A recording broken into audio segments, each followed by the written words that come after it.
안녕하세요. 주토피아 채널의 제이입니다. 오늘은 제로금리인데 TLT를 지금 사도 되는지에 대해서 알아보겠습니다. 오늘의 주제는 TLT 지금 사도 되는 건가요? 라는 부제로 한번 만들어 봤는데요. 이번 영상은 구독자분들을 위한 Q&A 영상이에요. 제가 하고 있는 전술적, 동적, 자산 배분에 기초한 미국 장기채 TLT의 매매 메커니즘을 간단히 소개를 하고요. 제로금리 이후에 TLT 투자에 대해서 어떤 변화를 추구해야 되는지도 알아보겠습니다. 자산 배분 투자 이외의 투자에는 맞지 않는 내용일 수 있는데, 자산 배분 투자 자체가 타이밍 매매를 할 수 없다는 전제 하에 하는 거거든요. 타이밍 매매를 해서 내가 주식을 쌀 때 잘 사서 비쌀 때 잘 팔 수 있다고 생각하고 매매하는 패턴에는 오늘 영상에서 얘기하는 TLT 매매가 맞지 않을 거고요. 개인적인 투자 방법을 간단히 소개한 영상이니 가볍게 봐주시면 감사하겠습니다. 먼저 자산 배분과 마켓 타이밍에 대해서 알아볼게요. 마켓 타이밍 매매는 소위 무릎에 사서 어깨에 팔기라고 얘기할 수 있는데, 쌀 때 적절하게 사서 비쌀 때 적절하게 팔아서 이익 실현을 한다는 개념이고요. 이게 얼핏 보면 합리적이고, 굳이 자산의 가격이 조정을 받고 오르지 않고 있을 때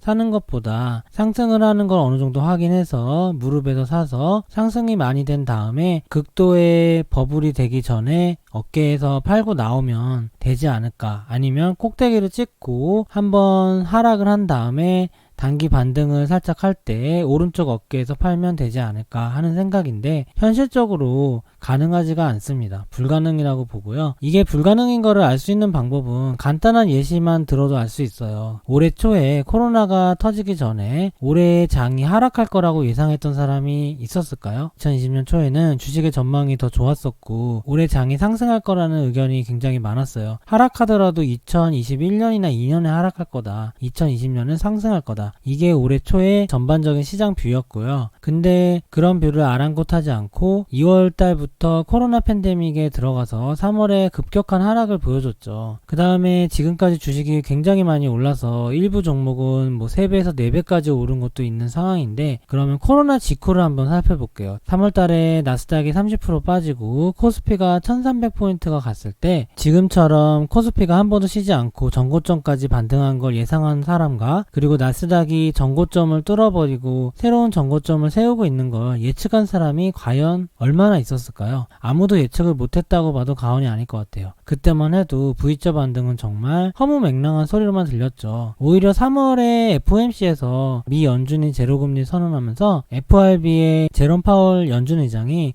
V자 반등은 할 수 있다고 말은 하긴 했거든요. 그때 당시에는 그 말이 연준에서도 너무 급하니까 아무 말이나 던진 것처럼 느껴졌었는데, 지금 보니까 연준의 말이 딱 맞았어요. 정말로 V자 반등이 일어났죠. 이번 코로나 전후로만 봐도 알 수 있듯이 시장을 예측하고 무릎에 사서 어깨에 판다는 건 불가능하다는 걸 알 수 있어요. 마켓 타이밍을 하겠다는 투자자에게 그럼 과연 지금 언제까지 주식이 오를지 알 수 있냐, 언제 떨어질지 알 수 있냐 라고 물어보면 당연히 대답할 수가 없겠죠. 그래서 마켓 타이밍 매매는 불가능하다는 전제로 자산 배분 투자를 하는데요. 자산 배분 투자는 시기별로 자산군 간의 상승기와 하락기가 있어요. 보통 음의 상관관계를 가진다는 거는 반대로 간다는 거고요. A 자산이 오를 때 B 자산이 하락하거나 A 자산이 하락할 때 B 자산이 상승하는 걸 얘기하는데, 자산 배분 투자는 음의 상관관계를 가진 자산들을 모아요. 그러니까 A랑 B가 반대인 걸 모으고, 또 C랑 D가 반대인 걸 모으고, 그 C는 또 A와 반대인 걸 모으고, 그런 식으로 상관관계가 음의 상관관계를 가진 자산들을 모아서 정기적으로 리밸런싱을 하면 플래시, 바이로, 앤, 셀, 하이를 정기적으로 리밸런싱으로 수행하게 되고, 거기서 생기는 베타 수익을 적립을 하면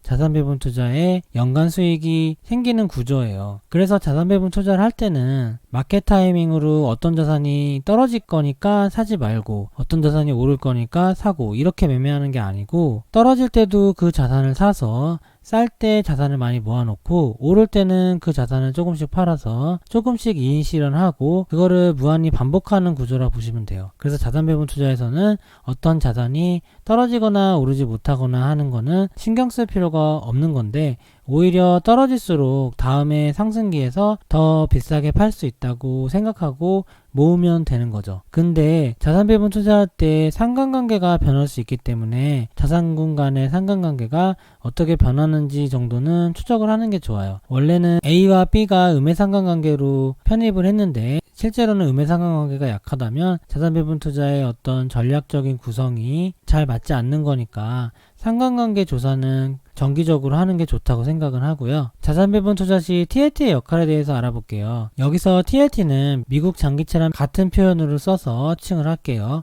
위험자산인 주식과 음의 상관관계인 안전자산이 바로 미국 장기채 TLT예요. 두 번째로 금리 인하기에 채권 가격이 상승하게 돼요. 그래서 미국채도 상승을 하죠. 경제 위기 때 안전자산 역할을 하게 돼요. 달러 표시 국채이기 때문에 경제 위기 시 달러와 함께 자산 가격이 상승하게 되죠. 이 세 가지 역할을 위해서 미국 장기채 TLT를 자산에 편입을 하는 거고요. 1번 성격은 TLT의 내부적인 성격이라 거의 변함이 없는데 2번과 3번은 경제 환경에 따라 달라져요. 금리 인하기에는 채권 가격이 상승하겠지만 금리 인상기에는 채권 가격이 떨어지겠죠. 그리고 경제 위기가 아니고 경제 호황인 시기에는 안전자산의 역할이 덜 중요하게 되겠죠. 그래서 2, 3번은 경제 상황에 따라서 변할 수가 있고 1번은 경제 상황과 상관없이 작동하는 TLT의 역할이라고 보시면 돼요. 그러면은 간단하게 2019년서부터 현재인 2020년 그리고 앞으로 2022년에 어떤 식으로 TLT의 역할이 전개될 건지 한번 따져볼게요. 2019년에 기준금리가 최근 고점인 2% 후반대를 기록했었죠. 그때 연준이 3%까지 올리고 싶었는데 더 이상 올리지 못하고 예방적 금리 인하라는 표현을 쓰면서 조금씩 금리를 낮추게 돼요. 2019년서부터 그랬었고요. 금리 사이클에서 금리 최고점에서 금리 최하점으로 가는 금리 하락 사이클이 시작이 됐죠. 그게 2019년부터 시작한 거예요. TLT의 역할을 보면 1번인 위험자산과 음의 상관관계인 안전자산은 역시 작동을 하고 있었고 2번인 금리 인하기의 채권 가격 상승도 노릴 수가 있었어요. 금리 인하기가 시작이 된 거니까요. 그리고 3번인 경제 위기 시의 안전자산 역할은 그 당시에는 경제 위기가 확연하게 다가온 건 아니었거든요. 그래서 경제 위기가 오면 역할을 할 수 있겠다라고 예방적으로 편입하는 정도였지 당장 경제 위기가 눈앞에 있진 않았죠. 그래서 세모라고 표현했어요.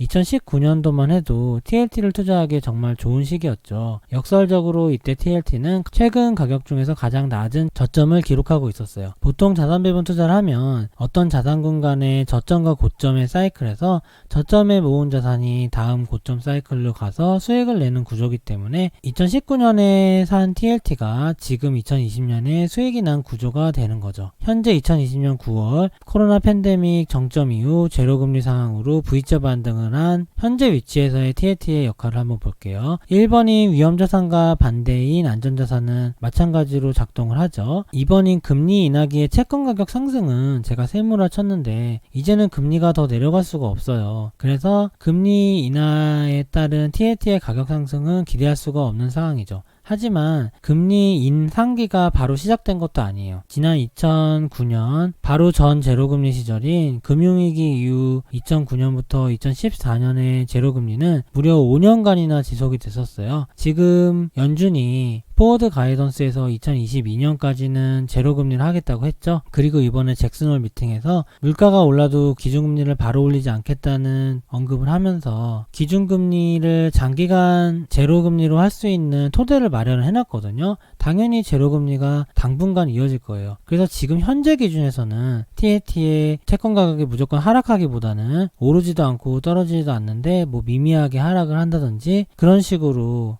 박스권에서 머물 거기 때문에 아직까지 세모라고 표시를 했어요. 그리고 아직 경제 위기가 끝난 게 아니고 실물 경기는 아직까지 위기죠. 만약에 어떤 식으로든 예기치 못한 블랙스완으로 위기가 표출이 된다면 다시 또 TLT의 가격이 오를 수도 있는 상황이죠. 그 다음에 경제 위기 때 안전자산의 역할은 이미 2, 3, 4월 달에 충분히 했죠. 지금은 경제 위기라는 인식이 조금 더 옅어지고 위험자산이 많이 상승하고 있는 9월이잖아요. 하지만 곧 다시 조정장이 오거나 하면 경제 위기라는 인식과 안전자산의 역할을 다시 한번 하게 될 거예요. 아직까지는 보험적 성격으로 경기가 완벽하게 회복된 건 아니기 때문에 세모라고 표현을 했어요. 그래서 현재는 동그라미 세모가 TLT에 위치겠죠. 그럼 2022년 이후에 FOMC에서 포워드 가이던스는 2022년까지 제로금리를 했으니까 물론 제가 봤을 때는 그 이상 더 길어지지 않을까라는 생각은 하고 있지만 어쨌든 2022년이라 해볼게요. 그럼 그때는 경기가 완전히 회복됐고 코로나도 없어진 거예요.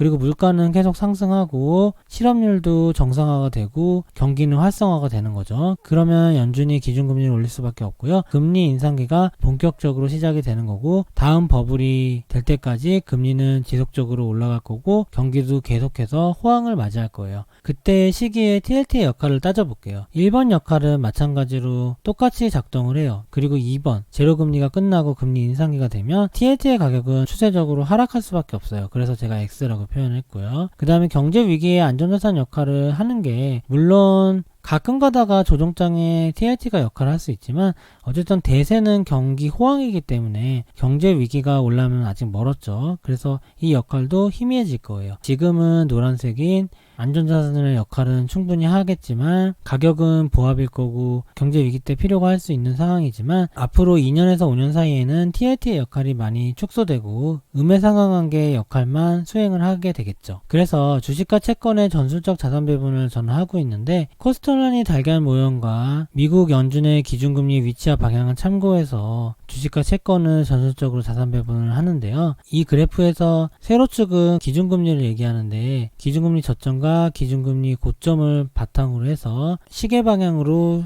시간이 흘러가요. 시계 방향으로 흘러가서 2019년에 기준금리 고점에서 2020년 초반까지 예방적 금리 인하로 버블을 대비하는 연준의 기준금리가 있었죠. 그러다가 코로나 팬데믹 이후로 3월달부터 B컷과 한 번에 제로금리를 하면서 3월 이후에는 현재 경제위기 상황이고 금리 저점인 상황이에요. 그러니까 2019년에서 2020년 3월, 4월까지는 금리가 고점에서 저점으로 인하하는 시기였죠. 이때는 채권 비중이 높을수록 수익이 날 수 있겠죠. TLT 같은 경우는 2019년서부터 제로금리까지 거의 한 30% 이상의 수익이 났을 거고 TLT를 많이 보유하고 있었다면 3월달에 최악의 하락장에서도 오히려 수익이 나거나 손해가 최소화한 상태에서 하락장을 맞았겠죠. 제 포트폴리오도 마찬가지였고요. 그런데 이제 금리 인상기를 대비해야 되는 금리 저점이기 때문에 아직까진 근데 경기 회복으로 바로 갈 수가 없어요. 여기는 여러 가지 조건이 필요한데 일단 시간이 필요하고 그 다음에 물가가 상승할 때까지 경기가 회복되는 게 필요하고 코로나 팬데믹도 정리가 돼야겠죠. 그러니까 아직까지 시작할 수가 없고 미국 연준은 최소 2년은 시작 못해 라고 말을 해놓은 상황이고 그 이상도 할 수 있게 만들어놨어 라고 잭슨홀에서 이야기를 한 거죠. 그러니까 아직까지는 한참 멀었어요. 경기 회복까지 가는데. 근데 어쨌든 경기 회복은 언젠가는 가고 기준금리도 다시 올라갈 거예요. 그래서 이때는 채권 비중이 낮을수록 수익률이 더 높아지거든요. 그러니까 지금은 아직까지 급한 건 아니지만 경기 회복 사이클이 오는 순간까지는 채권의 비중을 전술적으로 낮춘 상태에서 경기 회복을 맞을 생각이고 현재 2020년 9월에는 제 포트폴리오 장기 포트폴리오 기준으로 TLT가 49%죠. 그리고 참고로 2019년 말에는 60%였어요. 60%에서 위기를 맞고 현재 49%. 그 다음에 경기 회복이 되는 사이클에는 최소한 TLT의 비중이 40% 이하로 낮춰진 상태에서 2022년 이후 제로금리 끝 경기 회복을 맞을 생각이에요. 금리 인상기에는 채권 비중을 낮출수록 좋다는 거죠. 기준금리와 미국 장기채 금리에 대해서 한번 알아보면 이게 제가 미국 연준 프레드 사이트에서 그래프를 뽑아본 건데 이 파란색 줄이 20년 만기 장기채 금리고요. 여기 빨간색 줄이 연준의 기준금리거든요. 거의 1950년도부터 2020년도까지 70년 데이터를 뽑아봤어요. 그리고 여기 회색으로 되어 있는 거는 경제 위기 구간인 것 같아요. 그래서 가까이 보면은 여기 미국발 금융위기가 기록이 돼 있고 여기 2020년 초에는 나스닥 버블과 9.12 테러가 기록이 돼 있죠. 이런 식으로 경제위기가 기록돼 있고 코로나도 현재 2020년에 일어났는데 이렇게 회색줄로 표현이 돼 있어요. 여기서 특징적인 거는 파란색 기준금리랑 미국 장기채 20년 만기 금리가 1980년대 초반만 해도 인플레이션 사이클처럼 계속 금리가 오르고 있었더라고요. 80년대 초반만 해도 기준금리도 5%가 된 적도 있었고 장기채 금리는 20%에 가까운 적도 있었어요. 이때 1980년도에 위기를 극복하는 사이클서부터 인플레이션의 사이클이 막을 내리고 디플레이션 사이클이 된 것 같아요. 그래서 현재 한 30년 이상 디플레이션 사이클을 유지하고 있는데 어쨌든 이때서부터는 기준금리와 미국 장기채 금리가 계속해서 추세적으로 하락을 하고 있었어요. 그리고 우리가 장단기 금리 역전이라는 말을 많이 쓰잖아요. 여기 빨간색 기준금리가 결국에는 미국 단기채의 기준금리랑 거의 비슷하거든요. 그리고 파란색은 미국 장기채니까 요게 역전이 되는 이런 순간 있죠. 이런 역전이 된 순간에서 뭐 2년 사이에 금융위기가 있었다. 요번에도 역전이 되고서 뭐 2년 사이에 코로나가 터졌죠. 그런 데이터들이 있어서 경계를 하고 있는 것도 있었잖아요. 이런 기초 지식을 바탕으로 한번 살펴볼게요. 대체적으로 연준의 기준금리 빨간색과 미국 장기채 금리 파란색은 같은 방향으로 움직여요. 그러니까 상승할 때는 같이 상승 사이클에 있고 하락할 때는 같이 하락 사이클에 있죠. 장기채 금리는 기준금리보다 대체로 높아요. 당연한 게 기준금리는 거의 단기채 금리라 보면 되니까 장기채 금리는 당연히 단기채 금리보다 높은 게 이론적으로 맞아요. 그래서 그게 역전될 때는 장기 경기 전망이 굉장히 어둡다는 거라서 좀 있다가 위기들이 터져 나온 거죠. 일단 요 그래프를 잘 보신 다음에 TLT에 대해서 알아볼게요. 자, TLT는 아까 같은 그래프에서 확대를 해서 2002년 정도부터 2020년까지 20년간의 그래프를 따로 뽑아봤고요. 여긴 금융위기가 기록이 돼 있고 코로나 위기 회색이 기록이 돼 있죠. 여기 아래는 TLT의 차트예요. 가로축을 연도를 비슷하게 배열을 해봤거든요. 이렇게 내리면서 보면 알 수 있는데 여기서 알 수 있는 거는 당연하게도 채권의 특성상 채권의 금리가 높으면 채권의 가격은 낮고 채권의 금리가 낮으면 채권의 가격은 높죠. 채권의 금리와 가격은 반대라고 보시면 돼요. 근데 20년 장기채 금리가 5%에서 전으로 왔다 갔다 할 때는 TLT의 박스권이 100불에서 80불 정도에서 왔다 갔다 해요. 가격이요. 장기채 금리가 3% 정도를 유지할 때는 TLT의 가격은 125불 정도에서 유지를 하는 것 같아요. 그러다가 이번에 150불을 돌파를 했잖아요. 150%를 돌파할 때는 장기채 금리가 2% 정도까지 떨어졌을 때예요. 미국 20년 만기 장기채 금리가 2%까지 떨어지면 TLT는 거의 150불까지 올라가는 거예요. 그리고 현재는 1%까지 미국 장기채 금리가 내려왔죠. 미국 장기채 금리가 1%일 때는 TLT는 175불까지도 올라갔어요. 그래서 여기서 TLT 그래프와 이 미국 장기채 그래프를 합산해서 생각해보면 미국 장기채 금리가 5% 정도일 때는 대략 TLT는 100불 이하다. 그리고 3% 정도일 때는 125불 이하고 2% 정도일 때는 150불 그리고 1% 정도일 때는 175불까지도 갈 수 있다. 이거를 지금 과거 데이터로 알 수 있는 거죠. 장기채 금리가 떨어지면 TLT의 가격은 더 오르겠죠. 만약에 장기채 금리가 0.5%까지 떨어진다면 0%대로 떨어진다면 TLT는 175불을 돌파할 수도 있겠죠. 근데 장기채 금리가 여기서 바닥을 찍고 다시 오르게 되면 장기채 금리가 2%까지 가면은 TLT는 150불까지 떨어질 수 있겠죠. 이런 식으로 앞으로 TLT의 가격을 예측해 볼 수 있는데요. 자, 여기서 제로금리 시에는 장기채 금리도 우하향을 해요. 보시면 미국발 금융위기 이후에 2009년서부터 2015년도까지 거의 제로금리잖아요. 5년 동안 제로금리인데 이때 보면 장기채 금리도 계속해서 하락을 하죠. 그러니까 제로금리를 했다고 무조건 인플레이션이 일어나서 장기채 금리도 막 솟아나고 그런 게 아니고 지금 현재 디플레이션이 너무 심해서 아무리 제로금리 해도 쉽사리 물가가 오르지가 않죠. 그러다 보니까 장기채 금리도 뭐 시름시름 앓듯이 많이 못 오르고 조금씩 서서히 하락을 했었고 그래서 제로금리 기간에도 TLT도 우상향을 한 적이 있었어요. 이게 과거 금융위기고요. 제로금리 시대에도 장기채 금리 가 우하향할 수도 있다는 거예요. 그러면 이제 경기가 회복되는 걸 생각해 볼게요. 경기가 회복되면 물가가 상승하게 되죠. 물가는 물건의 가치이기 때문에 물가가 상승하면 물가와 교환할 수 있는 돈의 가치는 하락하게 돼요. 돈의 가치가 하락하기 때문에 시장에서는 금리 상승 압박이 일어나요. 돈의 가치가 하락하기 때문에 은행에서는 금리를 더 많이 줘야지 사람들이 더 예금을 하겠죠. 그래서 시장금리가 오르게 되고요. 그런 시장금리가 오르는 게 너무 심해지면 미국 연준에서 금리 안정과 물가 안정을 위해서 기준금리를 상승시키게 돼요. 기준금리를 상승하면 돈의 가치를 연준이 인위적으로 올려놨기 때문에 상대적 물건의 가치가 하락하게 되고 물가 하락 압력을 줄 수 있거든요. 그래서 물가가 안정이 되게 되고요. 연준은 그런 의도로 기준금리를 상승시키지만 이걸 공개시장 조작이라고 하죠. 근데 연준이 기준금리를 상승한 거에 따라서 미국채 금리는 그 금리에 맞춰서 일괄적으로 다 상승을 하게 돼요. 그래서 2015년도의 경기 회복기를 볼게요. 2014년까지 제로금리 하다가 경기가 좀 회복되니까 그리고 여기 보면은 장기채 금리도 어느 정도 하방을 다지고 더 내려가지 않았죠. 그러니까 미국이 기준금리를 서서히 올렸어요. 경기가 회복되는 것 같아 하면서 제로금리 부작용을 최소화하기 위해서 금리를 조금씩 올리는데 요때 조금 올렸다고 갑자기 긴축 발작이 일어나서 좀 장이 안 좋았던 시절이 있었어요. 2016년에 중국 주식도 많이 떨어진 해도 있었죠. 그때 장기채 금리가 다시 바닥을 찍었다가 미국 주식이 2016년 17년서부터 지금까지 좋았었거든요. 계속 우상향했는데 그 미국 주식의 상승기 호황과 맞춰서 기준금리도 서서히 발맞춰서 올리고 있었어요. 연준이요. 근데 이때 미국 장기채 금리를 보면 더 하락하지 않고 조금씩 오르는 모습을 보이죠. 그래서 정말 미국 장기채 금리는 일종의 미국 주축통화의 어떻게 보면 맥박이라고 보면 될 것 같아요. 이 맥박이 큼직큼직하게 떠야지 심장이 활동이 좋은 건데 이 맥박이 점점 더 꺼져가면 심장이 죽어가는 거잖아요. 만약에 미국 장기채 금리가 0에 수렴하게 되면 미국 기축통화의 의미가 없어지는 상황까지 되는 거죠. 미국 연준은 당연히 그 상황을 바라지 않고요. 그래서 마이너스 금리도 절대로 안 하겠다고 했죠. 마이너스 금리가 기준금리가 되면 장기채 금리가 더 내려가기 때문에 그런 거예요. 그러면 미국은 어떻게 해서든 미국 연준은 장기채 금리를 이 선에서 어느 정도 올려야 되잖아요. 여기서 더 떨어지면은 거의 사망 선고를 받는 거기 때문에 장기채 금리는 어떻게든 올려야 되는데 또 여기서 문제가 바로 올라가면 안 되는 게 바로 올라가면 현재 미국이 회사채 위기가 올 수 있다고 원래 하다가 제로금리로 풀고 회사채를 연준이 매입도 하겠다고 해서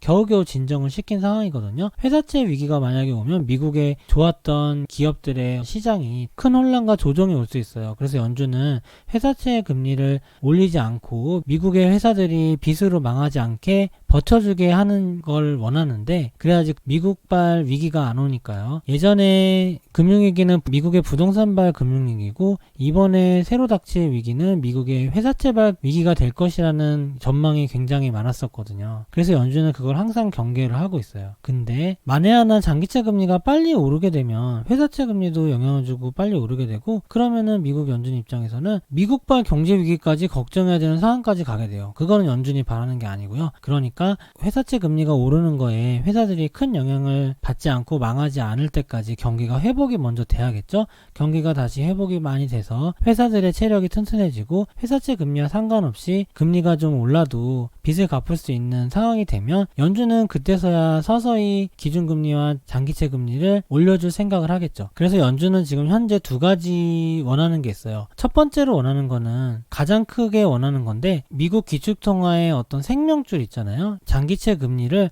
다시 어느 정도 선까지 올려놓고 싶어요. 최소한 이렇게 3%에서 4% 정도까지만 돼도 연준 입장에서는 미국 입장에서는 정말 한숨을 돌릴 수 있는 거죠. 근데 지금은 거의 사망 선고 직전이기 때문에 어떻게든 심폐소생술로 이거를 다시 2% 이상으로 3% 이상으로 올리고 싶은 게 어떻게 보면은 가장 큰 목적이에요. 기축통화 시스템을 유지하는 조건이기 때문에 그런 거고 그거를 하는 게 중요하긴 한데 너무 급하게 하다가 또 다시 미국발 위기가 오게 되면 그러면 금융위기가 오면 다시 또 장기금리가 떨어지겠죠. 살리려고 무리하다가 그냥 바로 사망하는 경우도 생긴다는 거예요. 그래서 장기채 금리를 살리고 싶긴 하지만 정말 서서히 회사채에 무리가 안 가고 미국의 경제에 무리가 안 가게 서서히 살리고 싶은 거죠. 그게 지금 연준이 하고 싶은 거예요. 그래서 제로금리를 해서 미국발 금융위기도 막으면서도 그 다음에 제로금리로 인해서 물가 상승 압박과 그걸로 통한 시장금리 상승 거기서 기준금리를 올리게 되면서 국채금리와 회사채 금리가 올라서 갑자기 회사들이 무리가 오는 상황 이건 또 막아야 되는 거죠. 그래서 연준이 잭슨홀 미팅에서 기준금리를 쉽사리 올리지 않겠다. 물가가 올라도 AIT라는 건 평균 물가제 도입인데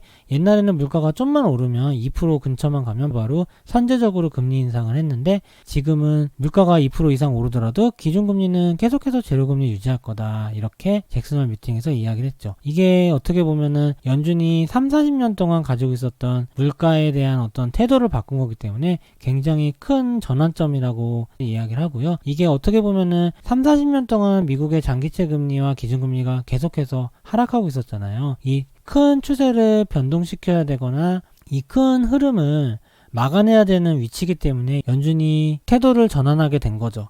그래서 AIT 도입을 하기 때문에 앞으로는 물가가 상승해도 기준금리는 많이 올리지 않을 거고 국채금리도 많이 올라가지 않겠죠. 국채금리가 많이 올라가지 않는다는 말은 TLT의 가격도 많이 떨어지지 않는다는 거예요. TLT의 가격은 이 장기국채 금리와 영향이 있죠. 장기국채 금리는 그럼 어떻게 되겠어요? 당분간은 2% 전후에서 더 오르기가 힘들어요. 그러니까 TLT의 가격은 정말 많이 빠져봐야 150불, 그 다음에 많이 오르면 170불 정도에서 계속 박스권에 있을 거라고 예상할 수 있어요. 그러다가 미국의 회사들이 건실해지고 경기가 회복되고 미국의 장기금리가 올라가도 더 이상 회사채 위기가 없겠다, 이런 시점에는 미국이 기준금리를 올릴 수가 있겠죠. 그럴 때는 이제 장기채 금리의 박스권이 올라갈 거기 때문에 그게 연준이 최종적으로 바라는 바고요. 그렇게 되면은 TLT는 그때는 더 한 단계 아래로 다운돼서 추세적으로 하락하게 되겠죠. 근데 과연 이 150불에서 175분의 박스권이 얼마나 지속될 거냐. 현재는 최소 2년에서 5년 정도 될 수도 있다, 이런 상황인 거죠. 결론을 다시 내볼게요. 자산배분 투자 시 미국 장기채 TLT의 결론은 1번, 우리가 자산배분 투자 시에 TLT를 넣는 이유는 먼저 첫 번째, 위험자산과 음해상관관계 안전자산이기 때문이고요. 두 번째, 금리 인하기에 채권 가격 상승도 노리고 있고, 세 번째로 경제위기 시 안전자산의 역할도 한다는 거죠. 근데 이 세 가지 역할을 할 수 있는 자산군으로 상시 편입을 할 수밖에 없는 게 TLT예요. 왜냐하면 대체할 수 있는 다른 자산이 없거든요. 여기 예시로 든 금과 물가연동채, 현금, 이런 모든 자산들은 다 이런 1, 2, 3번의 성격을 가지고 있는 자산들이 아니에요. 그래서 40년간 이어온 기준금리와 채권금리의 하락 사이클이 반전을 지금 연준이 노리고 있죠. 그 반전이 된다면 앞으로는 TLT는 추세적으로 하락할 수도 있는 거잖아요. 그러니까 그때는 TLT의 비중을 좀 낮춰서 자산 배분 투자를 해야 될 수도 있어요. 뭐 금을 대신 넣거나 물가연동채, 현금을 쓰거나, 아니면 그냥 단순하게 미국 장기채를 기존에 6대4로 40% 정도를 넣었다면 뭐 30%, 20%로 뭐 줄인다든지 그런 식으로 장기채 비중 조절을 해야 되겠죠. 그렇게 해서 어느 정도 대비를 해야 되는 건 맞지만, 이렇게 40년간 내려온 디플레이션의 사이클이 반전된다는 거는 정말로 큰 에너지가 필요하고, 그건 언제 된다고요? 최소 2년에서 5년 후. 그때쯤까지는 TLT를 계속해서 비중을 조금씩 낮추면서 준비를 하고 있으면 되겠죠. 왜냐하면 아직까지는 경제 위기가 끝나지 않았기 때문이에요. 그리고 금리 인상도 아직까지는 한참 남았고요. 그래서 지금 제가 이 영상을 찍고 있는 2020년 9월 기준으로는 TLT는 수년간 박스권에 있을 거기 때문에 이 세 가지 역할, 위험자산을 해칭하는 음해상각의 안전자산, 주식을 해칭해야 되니까요. 그래서 이런 역할을 할 수 있는 TLT는 현재로서는 보유를 무조건 하는 게 좋다고 저는 생각을 해요. 다만 앞으로 1년 후, 2년 후, 3년 후가 될수록 경기가 회복되고 연준이 그 사이에 많은 얘기들을 하겠죠. 그런 어떤 사이클상의 상황에 따라서 저는 동적 자산 배분을 하기 때문에 미국 장기채 비중은 추세적으로 낮아질 계획을 가지고 있습니다. 이렇게 해서 2020년 9월 기준으로 TLT에 대해서 한번 리뷰를 해봤는데요. 예전에 제로금리 직전에 B컷 인하를 한 다음에 제가 블로그에 TLT에 관해서 문의하는 글이 많아서 Q&A 글을 올린 적이 있어요. 보통 TLT에 대해서 질문하실 때 TLT를 지금 사도 되냐는 질문이 많으신데요. 거기에 따른 해답을 제 블로그에 게시글로 대체를 하고 있었는데, 현재는 또 제로금리가 되고 위기가 어느 정도 벗어난 상황에서 위기 이후도 많이 생각하고 있는 시점이라 예전과 좀 다르잖아요. 한번 지금 상황에서의 TLT에 대해서 리뷰를 따로 해봤습니다. 앞으로 또 다른 사이클상의 중대한 변화가 있으면 그때마다 TLT에 대해서, 미국 장기채에 대해서 따로 공부하는 영상을 추가해서 올리도록 하겠습니다. 오늘 영상은 이만 마치겠습니다. 좋아요와 구독 부탁드립니다. 감사합니다.